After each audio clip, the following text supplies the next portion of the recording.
Right, good morning guys then. So, welcome back from the farm. What I wanted to do today is, the last few lessons we've been looking at projectile motion, right? So before you left, we did equations of motion, we did different shapes of projectiles and how they're moving.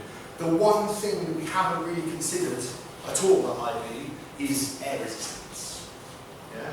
Now, we deliberately ignore air resistance most of the time because it gets very complicated. Imagine an object that's spinning with uneven surfaces and the movement of the particles is really difficult to model. So we try and keep it simple. We model it without air resistance as our most simplest. But today I want to start thinking maybe the next kind of step is like introducing air resistance into our models. Alright? So, lesson objective wise, I want you guys to think about how forces change on a body as it free falls. So before in projectiles we just had a single force of gravity. But today I want to start thinking about other forces and how they might change. A little kind of revision, I guess, of terminal velocity, because you did terminal velocity last year with me at GCSE, but this is like with an IB twist, so a little bit more difficult. And the last one is velocity time graphs of an object that you are including air resistance in the graph. So that's a little bit tough. I've got quite a cool video to show you and stuff like that. As a little starter, you'll notice in the middle of your table, there's a sheet that looks a little bit like that. They're probably upside down. So you just flip them up. You need one each, please, if that's okay. Spread them out, and when you've got enough, give me a shout if you haven't got as many as you should have. All good? These guys have got a million.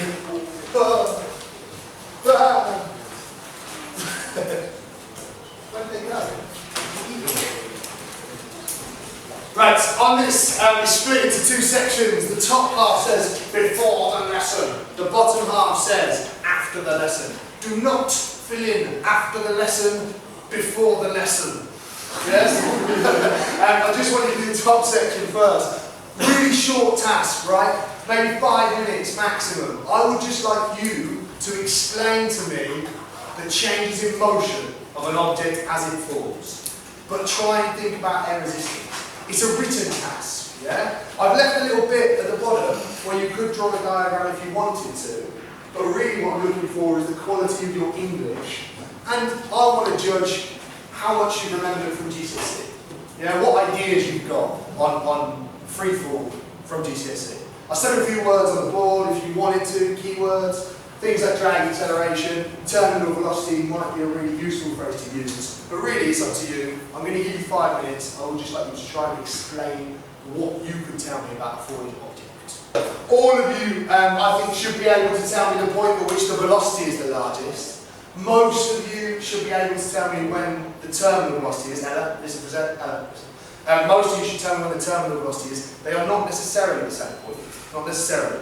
And I reckon some of you should be able to remember when the point of greatest acceleration is. Okay? So I'm talking about objects undergoing free fall. Yeah? I'll leave that up there. Okay? 5 minutes, keep it going.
What was that for?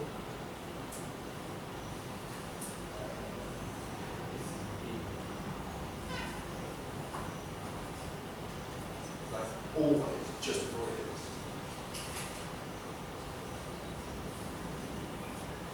Sometimes it could be, but maybe not always. Maybe.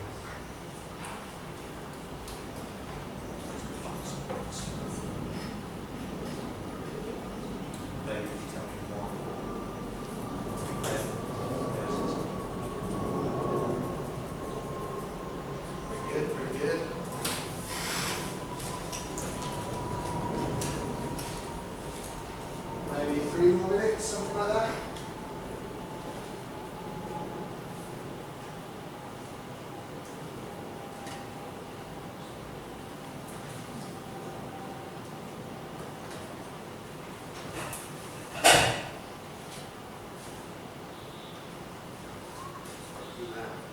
Is interested when no, it's not correct, but we normally talk about forces more than energy. Yeah? If you're talking about a falling object, it's quite hard to talk about energy then, especially if you're thinking of like resistance and stuff.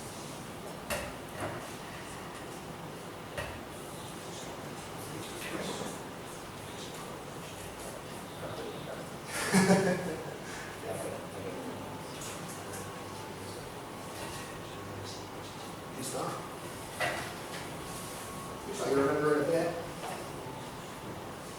We've got down for you.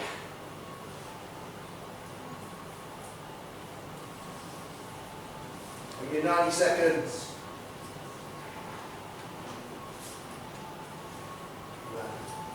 Direction, I say direction of motion of object. It's like direction of object.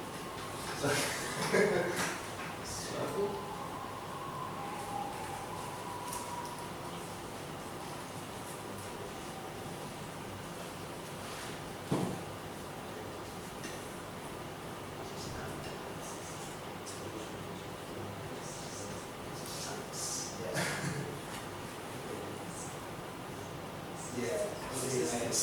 Yeah. Give me 40 seconds.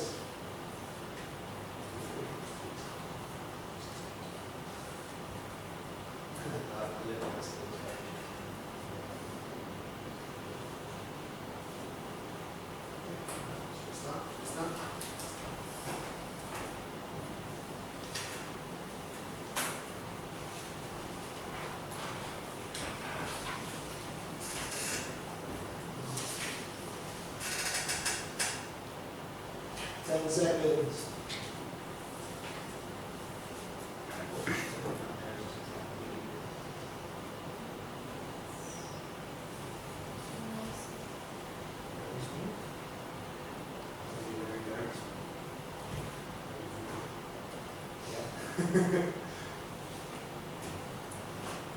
Five, 4, 3, 2, 1. Okay, keep pens down, guys. Just a little start to keep your brains in gear a little bit after a holiday. Interesting, only 4 people drew a diagram, which is quite surprising. Because for me, if I'm explaining something like terminal velocity or a body falling, the first thing I do is probably draw a diagram. They're pretty good actually. I'd say the kind of level of understanding you've retained quite a lot from GCSE, but I want to add a little bit onto it today in terms of IB. Could you please keep that in front of you during the lesson, or like on the table visible? So when you're doing some of the other tasks, I didn't get a chance to read everybody's, so I might just pop around and see if I can catch anybody else's. Okay? Right, we're going to move on then. So, what I would like to do as our first kind of task, time just leave it, we'll finish it in a second, is a little memory game. Now, you know we play quite a lot of memory games. I love them. There's a little bit of interaction. This memory game is for my IB terminal velocity diagram. Okay? There are 3 different levels. I've got a 1 star, which is the least challenging, delicately put. A 2 star, which is moderately challenging. And a 3 star, which is excessively challenging. No, the 3 star is quite tough, right? And all I would like to do in this game is, in a second, get yourselves into 2s or 3s. You could do it by yourself if you wanted, I guess, but 2s is better. You'll notice when you get one in a minute that it is stapled on both sides. Please leave the staples in it for the moment. Okay? Don't look at it up against the line. Don't look inside the tummy. Just leave it on the table. Right? Choose your level, 3, 2, or 1, as a pair. All I'm looking for is the best replica, Emily, listen. The best replica of this piece of paper on a piece of blank paper, which I'll give you in a second. The 1 star one doesn't have that big a corner. So if you're chilling, there's nothing there. Alright? Once you've got it, and you settle that down, I'm going to go, you have got 1 minute. And I would like to rip one of the staples off. Tony, just 1 staple. Open it up. try and memorise as much as you can of the page in front of you in a minute between the two. Okay? When your minute is up, I will say, your minute is up, and I would like you to close it back. You have then got a minute to try and write down as much as you can remember. Do not open it and write at the same time. I caught Wang Yan this morning, literally just copied it. And everyone else was going like this, and he just copied for 5 minutes. And they were, alright? So, keep it closed when I tell you to close it. You're not allowed to write and have it open at the same time. Yeah? Make sense? Sure? We shall see. Right, if you get into 2s or 3s, they are behind Alex on that desk. 1 star, 2 star, 3 star. 3 star is the most challenging, 1 star is the least. Could you choose one, please? I will give you a minute to go and get one. Go! No peeking!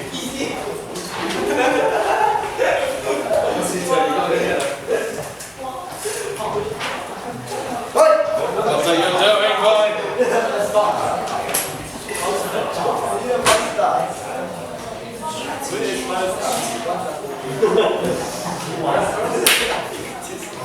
Alright, everybody good? Tyler, Bill, what are you doing? I don't trust you. Looking at the stars. Right, you ready? 1 minute, rip one statement off, do not write anything. Tony, put your pen down. Thank God. Okay, ready, go. No, go.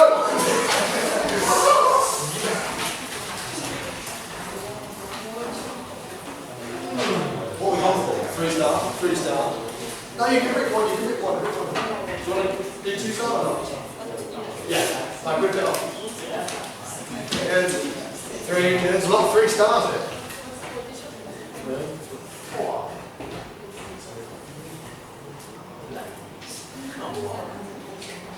30 seconds, go.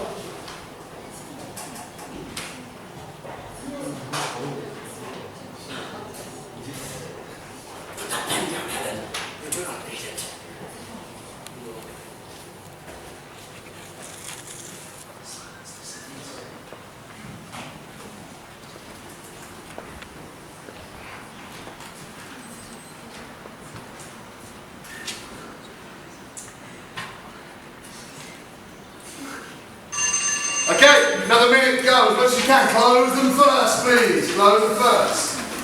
Hands in the middle, hands in the middle. Closed, everybody closed? Yeah. Discussing. I want to hear mutterings. You did it by yourself, boys? No, on 2 bits of paper. On 2 bits of paper. No,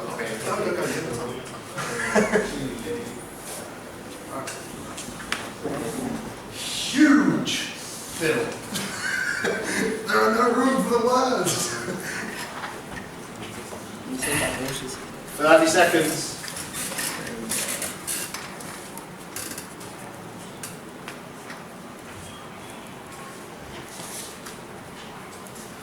Is 3 pens allowed?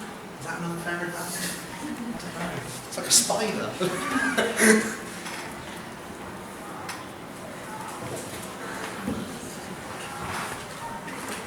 Pretty good. Try and get units as well. Try and get units as well, guys. Top right corner, if you can. That would be useful. Oh. Okay, pens down. Pens down. Pens down. Bill, sorry, pens down. You've got 1 more minute. Open it up, Bill. Pen down. Pen down. 1 more minute. Go. Open.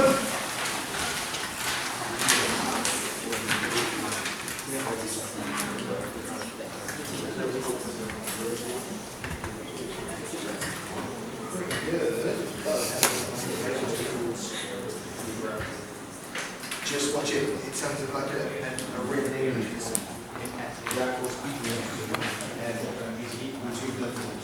Slightly different word. It still makes sense.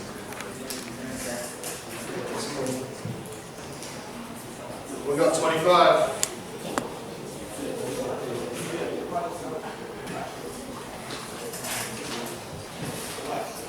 I'm going to give you 2 more views, I think. Maybe.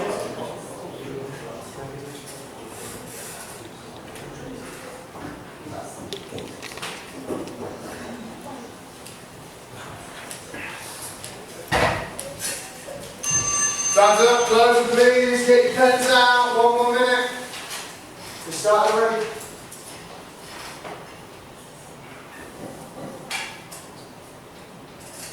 There's not as much communication as I was expecting. Like, you doing different ways? Or the same one? You doing all like that? What's going on? I'm just interested to see how you put it all together. With 1 minute left.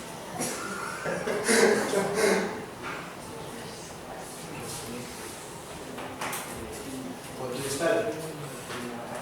Oh, just word on. Does it make sense?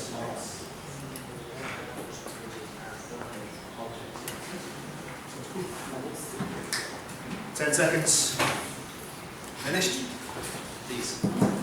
Yeah, no, it's okay. We'll just have a little discussion. I want to know units and I want to know what you think they mean. Alright, pens down, guys. Pens down, pens down. Can you just stop for 1 second, please? 1 second. Right, I'm going to give you one more view. Pretty much everybody has done the higher level, which is great. Enthusiasm, confidence is high. But in the higher level, there are a few missing bits. Are you listening? Could you please fill them in? Units and what you think the factor is. What does the symbol represent? Do you want another minute or 30 seconds? Another minute, and let's go. 1 more minute, no pens. Go. Finish.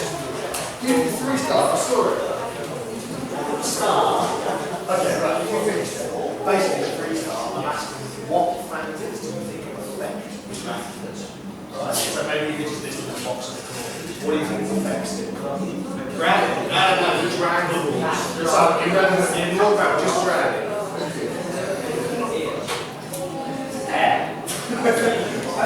Yes or no? Did you do 1 star? Yeah, you guys are finished as well. What factors?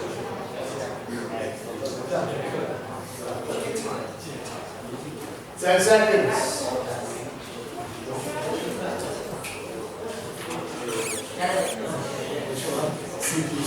What do you think it was? Critical donkeys. Right, last minute. Oh no, I've lost it. Right, 1 more minute. Close them up, pens. Last little bit.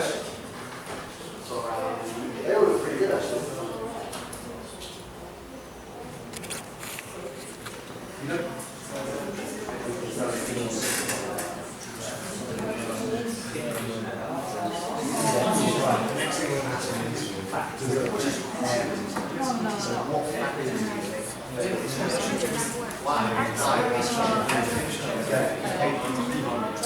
Thirty seconds.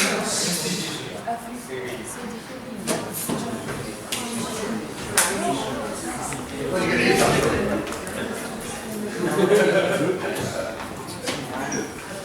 No, sorry. Did you go for anything to see this? You critical donkey? Of course it is. Pretty good. I need 5 more seconds. Right, where's I want these factors, yeah? That's the main thing. So, okay.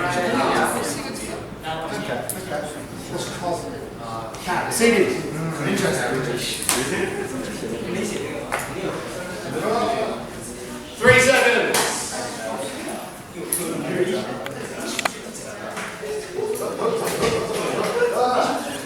2, 1. Okay, pens down, guys. Pens down. Right. So, I'm impressed actually. I was going to choose a winner, but like they all look really good. So I probably would say it's a draw. You did a 1 star.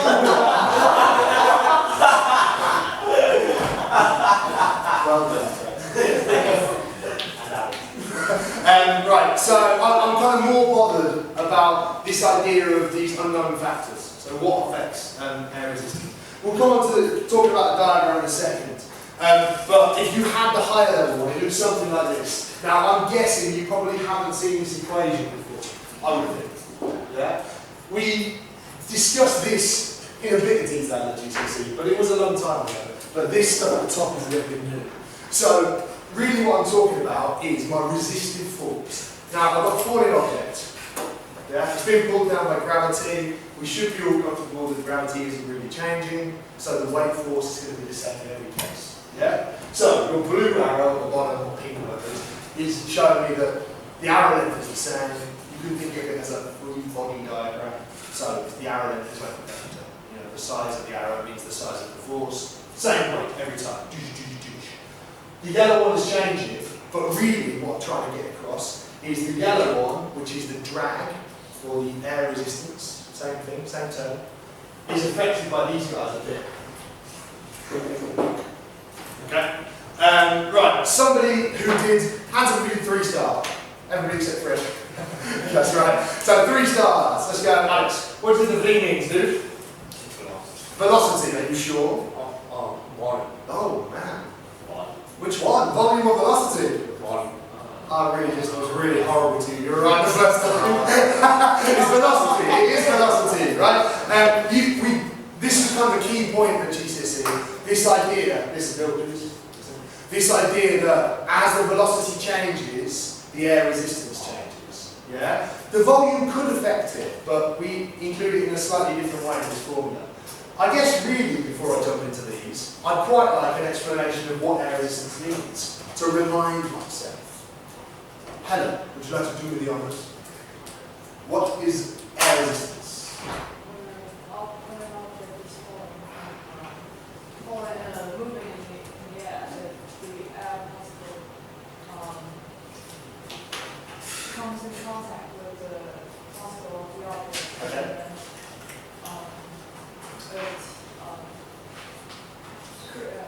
It bounces off. It slows it down. So it's Yes. What in a phrase, what would you say? If you had to say air resistance is, what is it in a couple of words?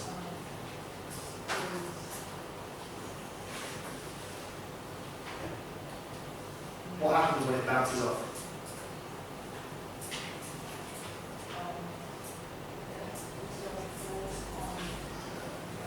Okay, you could say air resistance is a force on the object. What I would probably say is air resistance is a transfer of energy. Alright? So, my body, my object is falling. Could be in air, could be in any fluid, any gas, any liquid, they all have resistance. Don't they? As it falls, it collides, it smashes into the particles in the room. If I was going to throw this through this room, and you guys were all particles, it would bang into you on the way. Yeah? Bang into Tony. Right? As it bangs into it, it transfers some of the energy that the particle has got onto the air particle. Yeah? It has lost energy, in effect. So we could say it's a force acting against it, or we could say it's a loss of energy of the particle.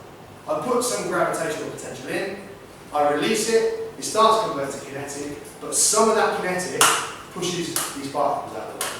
Yeah? Velocity is going to affect that energy transfer. How is it going to affect it? Jackie boy. Wakes up. Velocity. How does velocity affect the size of the air resistance?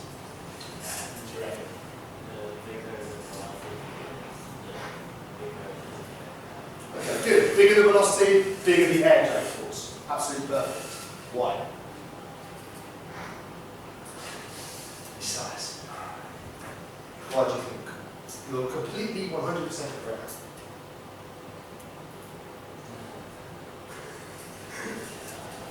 Maybe it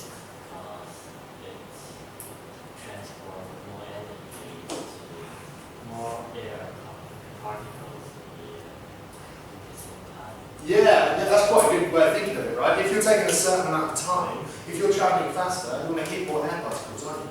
Yeah? So that's more energy losses. That's brilliant, dude. You can't have them. Right?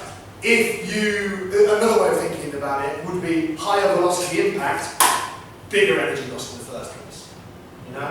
If it was low energy, it'd be a little thick. If it's higher energy, higher loss. Right, that was easy. Okay, next one, rho. Bill, what do you think for rho? Density of the air, density of the fluid that you're moving in. Units?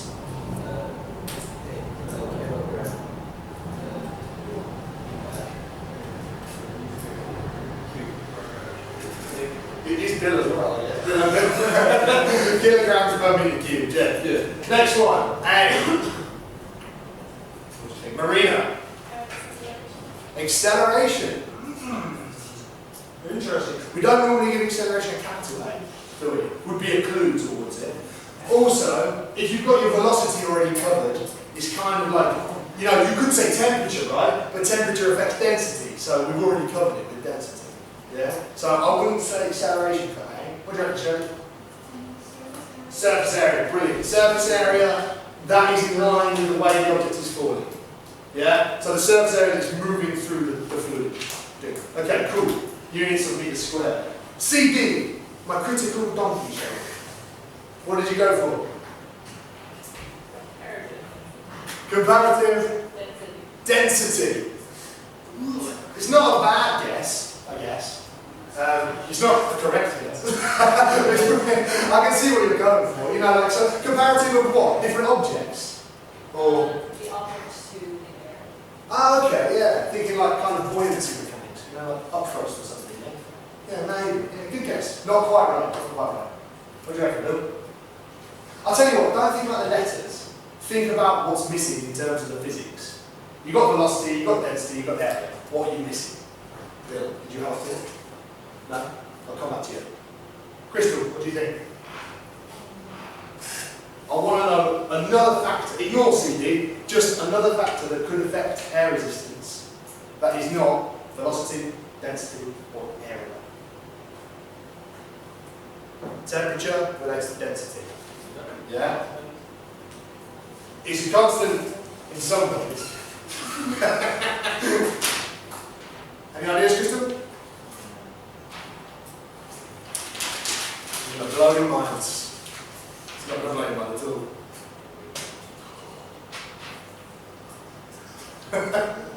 Bill's had a different. Bill, what do you think?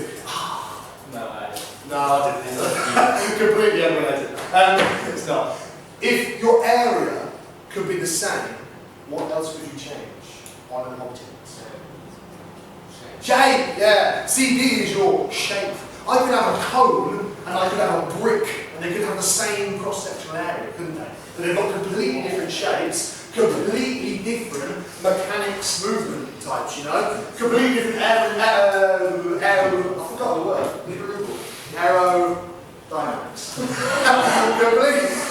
completely different aerodynamics. Right, you don't need to know these, you just need to be aware of it. The different shapes, all with the same area, would have a different critical donkey, a different coefficient of drag. Yeah? Does that make sense? So, a streamlined object like this is going to have a much lower coefficient, much less of a drag force than something big and chunky like a short cylinder. Okay? So, shape is different to area. You can have the same areas, completely different shapes. Right, last little bit then. My final revision. From when I was reading your stuff before, I think you got this kind of settled already, right? So, I dropped my object from the start. As it starts to fall, its weight stays the same the whole time. Its air resistance changes. Now for us, that's my object, my sellotape. It falls. Drag coefficient stays the same, yeah? The shape has not changed. Area stays the same, unless it starts to spin, then it's a real pain. So for us, stays the same, yeah? Density stays the same. Velocity changes, okay? How does the velocity change? Tiffany, how does velocity change? As it falls. Increase, easy. Right, Neo, how does acceleration change? Through the fall. Yeah, I want you to consider air resistance, please.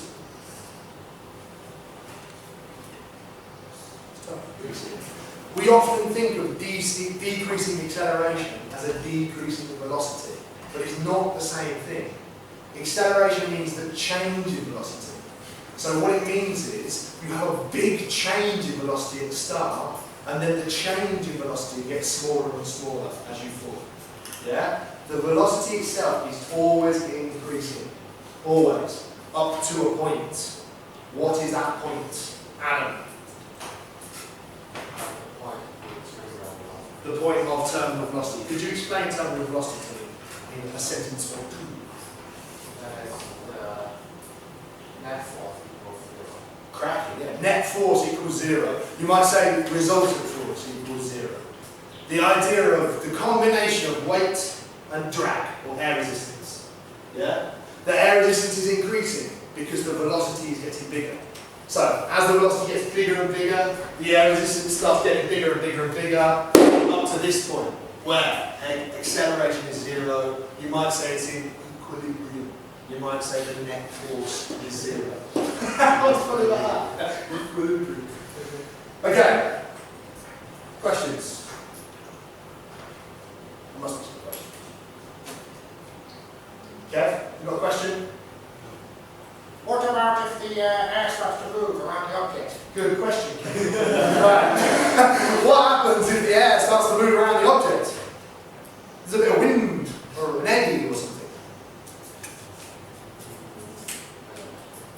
Bit louder. The gradient. Okay, Jack, we'll come on to graphs. That's good. We're thinking of graphs already. It's not solved by this equation, is it? You have to add an extra term. Same thing, it starts to spin as it falls. Not solved by this equation. Have to add an extra term. This is just one step up. Projectiles was a baseline, no air resistance. This is like first step. Let's think about an object falling constantly, no air movement. The air is just sitting there, completely still as you bang into it. Okay? Right. Next task is linked to what you said. I want to start. We've done a lot of velocity time graphs in the last few weeks, I guess. This one is going to be a little bit of a challenge for you. Okay? I would like you. Question. What is the unit of CD? The unit of CD, coefficient. I would guess it is unitless, but I'll look in a second. We can work that out. Seems like a ratio, right? Okay, so what was I saying? Velocity time graphs. Right. We've done a lot of velocity time graphs. Some of them have been pretty straightforward. These ones tend to be a little bit tough. I'm going to show you a really, really difficult situation, and I would like you to try and plot the velocity time graph. It includes travel in air, and it includes travel in water. It includes a change of direction. Horrible, okay? I would like you to think about air resistance the whole time. We are trying to plot it with air resistance, not without air resistance. So there's going to be a lot of curves, isn't there? Yeah, all over the place. Okay, what I'm going to do is, you're about to see an amazing video. I'm going to give you a huge piece of paper like this. I'll give you maybe 2 to a table or something. It's a group discussion task. On this piece of paper, I would like you to draw for me a ginormous velocity time axis with units, please. I'm then going to show you a video that is about 3 minutes long. That was just a little test to see if you were aware. Obviously. The video is about 3 minutes long. I call it a hook. It's to get you interested in the topic, really, right? It's about guys who dive off cliffs as a competition in Thailand. Red Bull sponsored, which means something nowadays, I think. Yeah? You're Red Bull sponsored. Me and Mr. O.C. are Red Bull sponsored. Red Bull sponsored physics. So, it's about 3 minutes long. Sorry, Cheryl, I'm sorry. I would like you to think about the motion of the guy, or the 2 chaps, as they jump off the top into the water. First thing I'm going to get you to do is, there it is. On the paper provided, discuss and draw VT. The motion stops when he reaches velocity of 0. Okay, that's your first one. So a guy jumps, maybe hits terminal, maybe not, who knows, hits some water, carries on going a bit. At some point his velocity will reach 0. That is your first section of the graph. The second section of the graph is, from that point, he probably returns to the surface. Maybe. How does that make the graph look? Okay, so we'll split it in half. For now, just the body stops when velocity is 0 under the water. I would like the velocity time graph. Now there's like 10 guys, so we'll do the last one. But think while you're watching it, because it keeps showing different points. I said it's very short, it's like 3 minutes. It's cool video. But while you're watching it, think what is going on with the motion. So you can start the discussion before the video is finished. Okay, does that make sense? Right, Ella, could you turn the lights off for me, please? I'll chuck you one of these. Just sketch an axis on it. Do it big. I'd like to be able to see it. We'll stick on the board afterwards. Sorry, friends, sorry.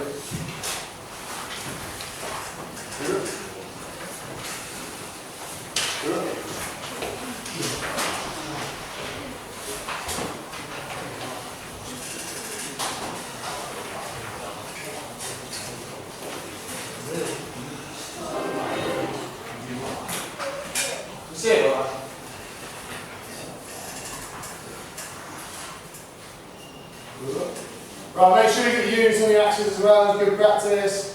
What's better? Blackboard, that one? Okay, you can come in and have a look if you want to see that.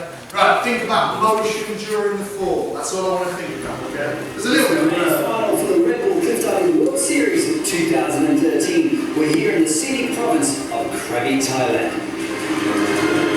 It's almost as if these cliff faces have been custom made for the best cliff divers in the world. 14 divers are here to show off their skills, but only 2 of them have a chance for glory and to hold the Champions Trophy. And those men are Gary Hunt from the UK and Artem Silchenko from Russia. Thank you, man. It would mean so much to me to take this title. I think you can know This sport has been an adventure from start to finish, to say the least. Every day waking up to witness another inspiring location. Well, man, this view is just epic. I'm excited to climb these ladders and get a look up there. This is going to be awesome. 8 dives, 4 locations, starting with the Gap.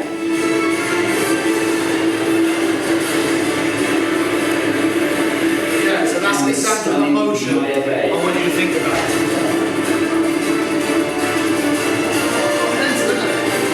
It's phenomenal. It's definitely one of the most amazing locations that we've been to.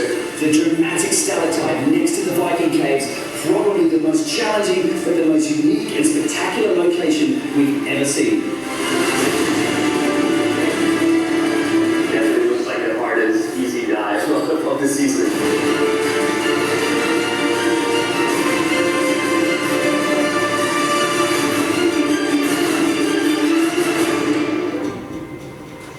Now, Hong Island is a place where everything will be decided. The scene is set, the atmosphere is set, the platform is set at 27 metres for the greatest final we've ever seen. Stevie LeBou turned on the heat with a front 5 somersaults in 3 seconds, and did he execute it well? Yes, he did. Gary Hunt was under pressure, trailing Artem Silchenko before his last dive. Even with a high degree of difficulty of 6.3, Gary still needed a near-perfect dive to have a chance to win the title. Well, all my dives today felt great in the air, but I'm having problems with the entry. What can I say? I would have loved to come here and dive on my best form, but it wasn't to be. But it all comes down to one man. Right, this is the one we'll count, okay? So velocity time graph of this guy's dive, the champion of free diving, Red Bull Thailand. Okay? Think about initial motion direction, think about acceleration, think about terminal velocity. Think about change in direction. The split into stages. First point to the bottom of the water. Alright? Last man standing on the platform, Artem Silchenko, with nervous energy running through his veins, with one of the most risky dives, a blind entry, and it can be hit or miss. But Artem Silchenko pulled out the trump card for a fairy tale ending, scoring 2 10s from the judges. Yeah, I did it, man. Now I don't believe. Because after the constant I fly in the water one more time and underwater I just... No, yes, really. Come up and look, it's 10 and a half hours. Yes, this is today's day for me. He's not only the winner here in Thailand, but the overall series champion for 2013. What a competition, what a season, and we can't wait to see what's in store for the Red Bull Cliff Diving World Series 2014. There you go. Sorry about that. Right, I'll give you a couple of minutes then to have a little discussion on your tables. First point I'm thinking is that until the guy reaches 0 at the bottom of the water. Okay? Completely submerged. Underwater. Velocity equals 0. Interesting. Discuss. Go. Chat.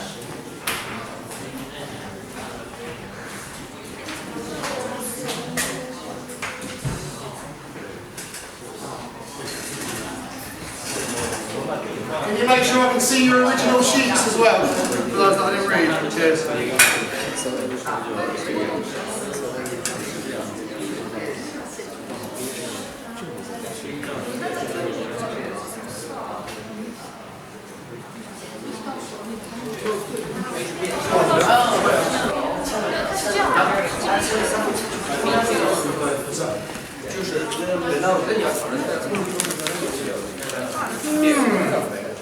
middle bit, I like this bit. I'm not sure about this bit. Well, you tell me maybe. So like this could be Richard Turner velocity. Yeah? From this point, what does this show?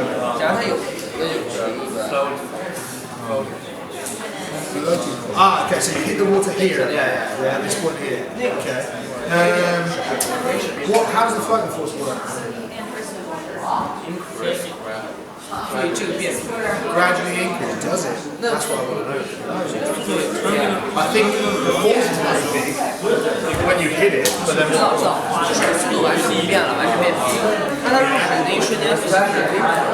come on, we'll keep constant. I think constant pressure, because it's only going like a meter deep or something. I was thinking more like maybe as he falls, his velocity slows. As his velocity slows, then his water drag will be getting smaller. So my curve might have been the other way, just showing a big acceleration at the start and then a smaller. But you're taking more pressure. That's quite cool as well. 所以你掉到水里面，你这个是。 He jumps up, maybe he jumps out, that will change the diagram. He jumps down, he hits the water, he reaches velocity of 0 at the bottom, he then increases with a thrust force to take him back up to a velocity equal to 0 at the top, where he sits. Okay? So you can add that to the end of your graph. I'm also going to bring around, but I've lost them, a list of points which I would like you to highlight on your graph. Alright? Things like 1. Does the body reach terminal velocity? Where does it reach it? 2. Where does the body hit the water? So on your graph you put 1, 2 in a little circle. Okay? Cool.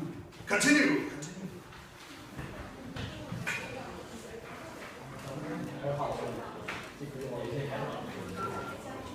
What do you guys think?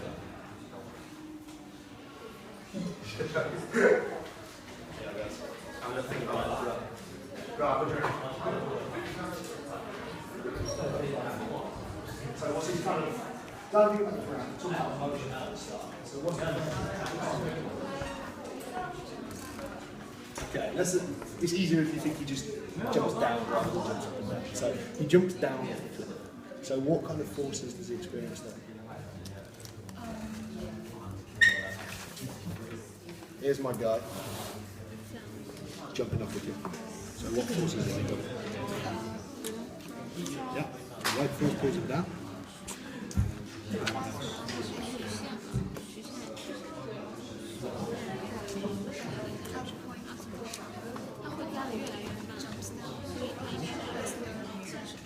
Okay, there's no drag at the start, right? But then, after a certain amount of time, while he's still falling, he will have some drag, won't he? Yeah? He might get to terminal velocity if he's got enough time, but he might not. Okay? This is still before he's hit the water. Right, so velocity time graph. If there was no drag all the way down, how would you draw the VT graph?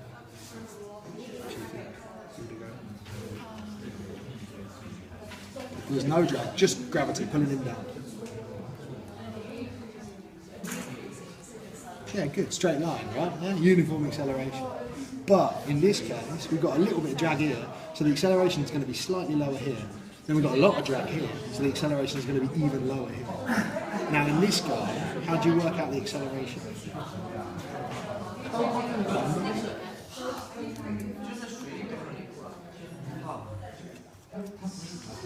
From a VT, think about the units on the axis.